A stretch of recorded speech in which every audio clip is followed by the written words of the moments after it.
लेकिन मुझे आज इस बात का अफसोस भी है कि पूरे हिंदुस्तान के किसानों को इस योजना का लाभ मिल रहा है। सभी विचारधारा की सरकारें इससे जुड़ी हैं, लेकिन एकमात्र पश्चिम बंगाल सरकार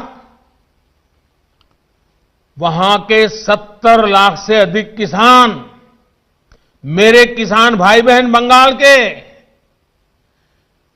इस योजना के वो लाभ नहीं ले पा रहे हैं, उनको ये पैसे नहीं मिल पा रहे हैं, क्योंकि बंगाल की सरकार अपने राजनीतिक कारणों से उनके राज्य के किसानों को भारत सरकार से पैसा जाने वाला है, राज्य सरकार को एक कौड़ी का खर्चा नहीं है, फिर भी वो पैसे उनको नहीं मिल रहे हैं। कई किसानों ने भारत सरकार को सीधी चिट्ठी लिखी हुई है, उसको भी वो मान्यता नहीं देते हैं। यानी आप कल्पना कर सकते हैं कितने लाखों किसानों ने लाभ लेने के लिए, योजना के लिए अर्जी की, ऑनलाइन आवेदन कर चुके हैं, लेकिन वहां की राज्य सरकार उसको भी अटका करके बैठ गई है। भाइयों बहनों, मैं हैरान हूं और ये बात मैं आज देशवासियों के सामने बड़े दर्द के साथ, बड़े पीड़ा के साथ कहना चाहता हूं। जो लोग 30-30 साल तक बंगाल में राज करते थे,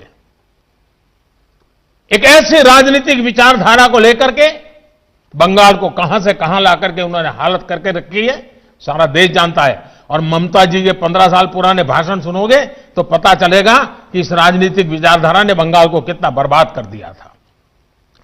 अब ये कैसे लोग हैं?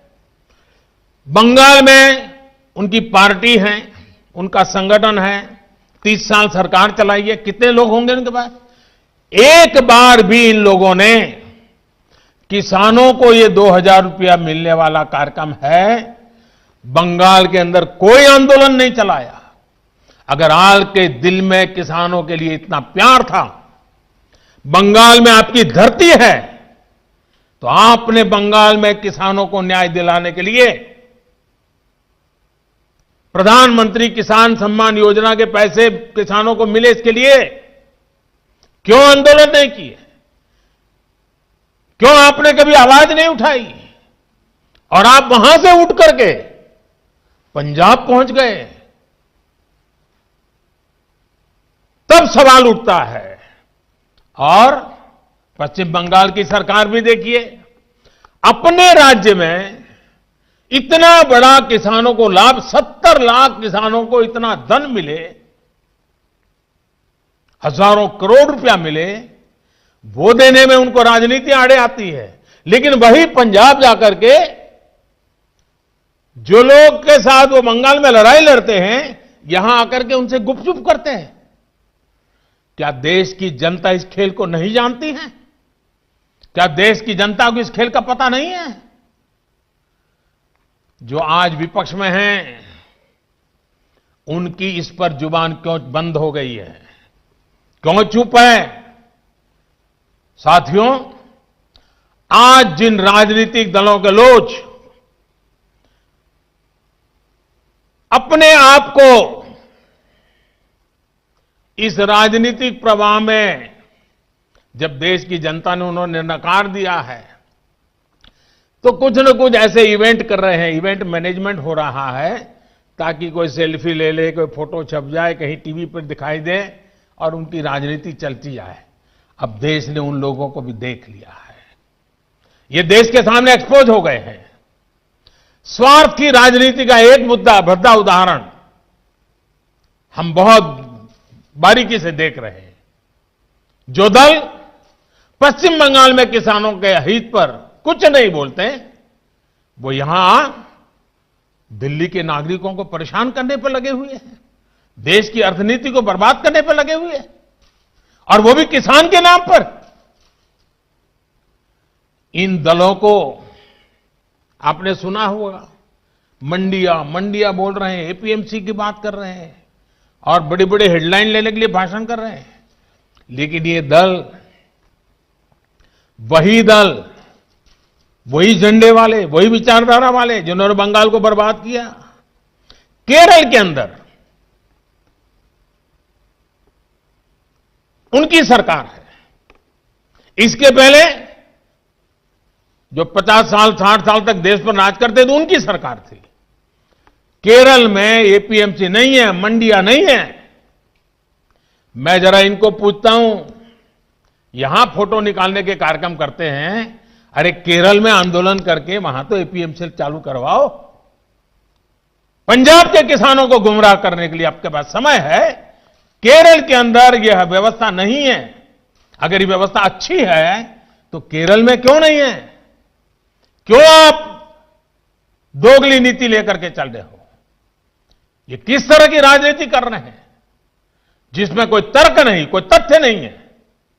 सिर्फ झूठे आरोप लगाओ, सिर्फ अफवाहें फैलाओ, हमारे किसानों को डरा दो और भले भोले किसान कभी कभी आपकी बातों में गुमराह हो जाते हैं। भाइयों बहनों, ये लोग लोकतंत्र के किसी पैमाने को, किसी पैरामीटर को मानने को तैयार नहीं है। इन्हें सिर्फ अपना लाभ, अपना स्वार्थ नजर आ रहा है। और मैं जितनी बातें बता रहा हूं किसानों के लिए नहीं बोल रहा हूं। किसानों के नाम पर अपने झंडे लेकर के जो खेल खेल रहे हैं, अब उनको ये सच सुनना पड़ेगा। और हर बात को किसानों को गाली दी, किसानों को अपमानित किया, ऐसे कर करके बच नहीं सकते हो आप लोग। ये लोग अखबारों और मीडिया में जगह बनाकर राजनीतिक मैदान में खुद के जिंदा रहने की जड़ी बूटी खोज रहे हैं। लेकिन देश का किसान उनको पहचान गया है। अब देश का किसान उनको ये जड़ी बूटी कभी देने वाला नहीं है। कोई भी राजनीति, लोकतंत्र में राजनीति करने का उनको हक है, हमें इसका विरोध नहीं है। लेकिन निर्दोष किसानों की जिंदगी के साथ न खेलें, उनके भविष्य के साथ खिलवाड़ न करें, उन्हें गुमराह न करें, भ्रमित न करें।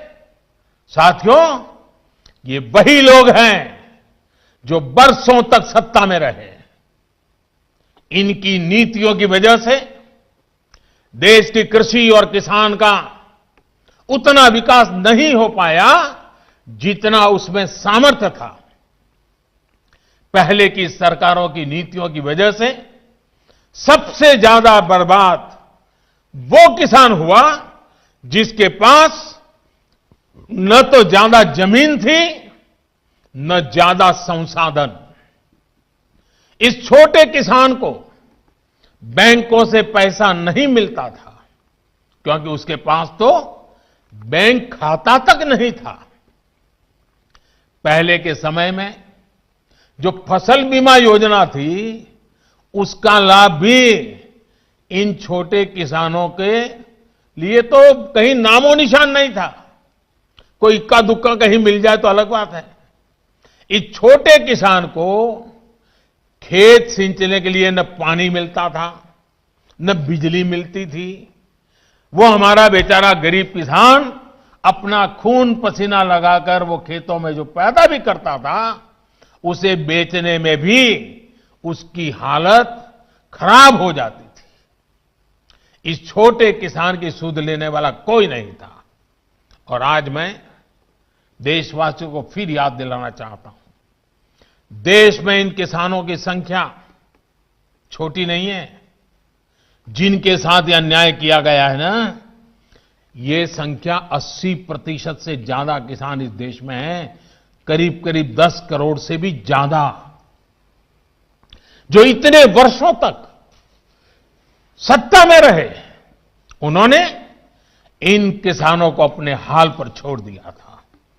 चुनाव होते रहे, सरकारें बनती रही, रिपोर्ट आती रही, आयोग बनते रहे, वादे करो भुला दो, करो भुला दो, यही सब हुआ। लेकिन किसान की स्थिति नहीं बदली। नतीजा क्या हुआ? गरीब किसान और गरीब होता गया। क्या देश में इस स्थिति को बदलना आवश्यक नहीं था? मेरे किसान भाइयों और बहनों, 2014 में सरकार बनने के बाद हमारी सरकार ने नई अप्रोच के साथ काम करना शुरू किया। हमने देश के किसान की छोटी छोटी दिक्कतों और कृषि के आधुनिकीकरण, उसे भविष्य की जरूरतों के लिए तैयार करने, दोनों पर एक साथ ध्यान दिया। हम बहुत सुनते थे कि उस देश में खेती इतनी आधुनिक है, वहां का किसान इतना समृद्ध है। कभी इजराइल का उदाहरण सुनते रहते थे। हमने दुनिया भर में कृषि क्षेत्र में क्या क्रांति आई है, क्या बदलाव आए हैं, क्या नए इनिशिएटिव आए हैं, क्या अर्थव्यवस्था के साथ कैसे जोड़ा है, सारी चीजों का गहन अध्ययन किया। इसके बाद हमने अपने अलग अलग लक्ष्य बनाए और सभी पर एक साथ काम शुरू किया। हमने लक्ष्य बनाकर काम किया कि देश के किसानों का खेती पर होने